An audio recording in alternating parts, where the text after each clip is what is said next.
Today's Ask Me Anything goes out to Anonymous Pro. Does my dog have to be a certain age to train him? He's like 5 months old and he's German Shepherd Husky mix. I couldn't do it exactly like you, so he's having trouble transitioning. Well, the dog doesn't have to be any age. It's one of the most very common questions I get.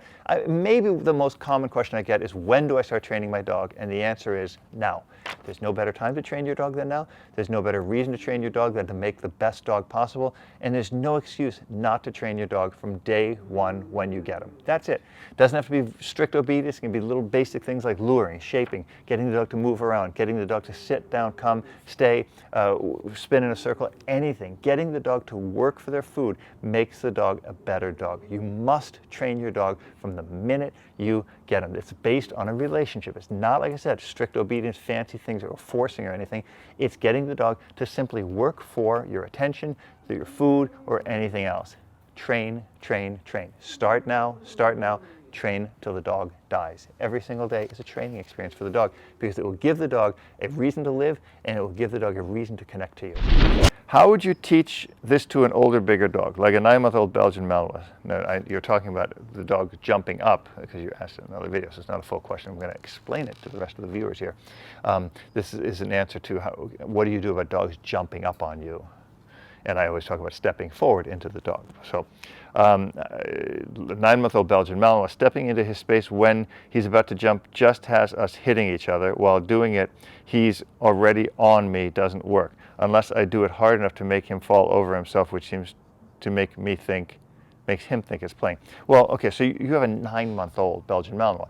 At that age, if you haven't done anything yet, the dog is very dominant and set in their ways. This is something you do with a younger puppy early on, or a lower drive dog, golden retriever, or a little mix or something like that.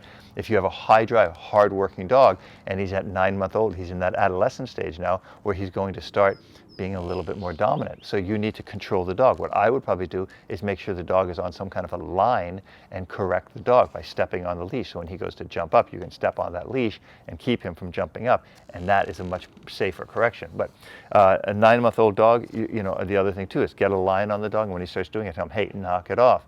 But you must impose structure. If you have this dog jumping on you, and I'm going to back up a little bit, if you're actually training this dog to do working dog stuff, you're going to not want to inhibit this drive that much. Now, if you have a 9-month-old Malinois and you're just working with the dog to be a pet, you're going to want to curb this drive. You might have too much dog as well. But what I still would do is I still start teaching structure when the dog comes walking up to you, step forward and say, hey, sit, and teach the dog that the dog must focus on obedience and must listen to you. And I think you'll have a much better time at training the dog. Hello, Robert. I have 2 German Shepherds. A male 10 months old, a female 7 months old. That's very close in age. That's almost littermate syndrome. They both listen well when we're one-on-one. Here we go. But when I bring both of them together, it's all hell break loose. They can play fight all day in a kind of dominant way, and when toys are brought into the equation, the male seems to get a little territorial. He allows her to chase him around, but if she tries to take, he gives her a growl and doesn't allow the female to play with them. What should I do? Well, first of all, you made a huge mistake. You got 2 dogs very close in age without having either one of them trained, right? One of them should be pretty well trained before you bring the second one in. You got 2 completely out of control animals that are going to take over your life. You're going to have a very, very hard time with this animal kid, and you're going to need to structure immensely. So you either can, here's your 2 options. You pick the one dog you like and give the other one away to somebody very responsibly, or back to the breeder. The breeder should not have sold you 2 dogs. I don't know why people do that. I really resent it. I think it's really stupid. Or second of all, you can separate these dogs out, teach structure one-on-one like you're doing, then bring the other dog in and let the dog see this. Put the dog in a crate, the one dog is out, you're working with the dog, working with the dog, working with the dog, then you bring the second dog out. You must teach structure, and you must enforce it, right? You must be able to enforce the structure that you're teaching. That's critical. If you can't do that, these dogs will run amok. They'll probably end up fighting with each other, which if you're having this problem with a male and a female, God forbid if you had 2 females and 2 males, then you'd have a really, really big problem. So structure, structure, structure, taught one-on-one until it's solid. They don't get that kind of free time. They do not get to do that. I like your honesty. If you ever see this message, I caught you on a live session and I was rushing to type a message to you. You read my message in time, but it did not type out the full message. I didn't see the whole message, Musad. So I wanted to know, if I start leash training my puppy Pitbull, I have come to the point where I started training him just in front of my house in the road. You wrote nust, but I know it's just.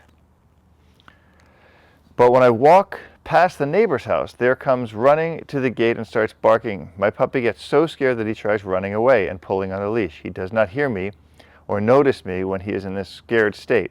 How do I overcome this? Thanks, Robert. Okay, so the way you overcome it is you don't let the dog get that scared right away. When you have a puppy, your job, your number one priority is your puppy's safety. That's emotional, mental, and physical safety. Those are very, very important. You don't want the dog to get scarred emotionally where he's going to feel afraid of things. So you need to keep a vigilant eye. If there's a dog at a fence line, you see it at a distance, walk away, walk a little bit, at a distance from that dog, so that your dog will then see that dog. It'll be at a distance. You can tell your dog, hey, sit, pay attention to me. So you're not yanking your dog and yelling at your dog. The more you do that with the dog, the more you're going to destroy the relationship and the trust he has to you. So if you know the neighbor has a dog at a fence line, you need to give a wide berth to that fence line and teach your dog sit, and the dog will see that. And when the dog sees it at a distance, it's much easier for the dog to accept it, to see it, and to feel safe. Then you can walk the dog or work the dog closer and closer and closer to the distraction. But go very slow with a puppy, and it'll help you a lot, and it'll help your dog develop into a really, really nice dog. Puppies that are scared early on turn into either aggressive dogs or neurotic dogs, and neither one is one you want to have. Got a question? Ask me anything. Also, be sure to check out my website, robertcabral.com, for the best online dog training available anywhere.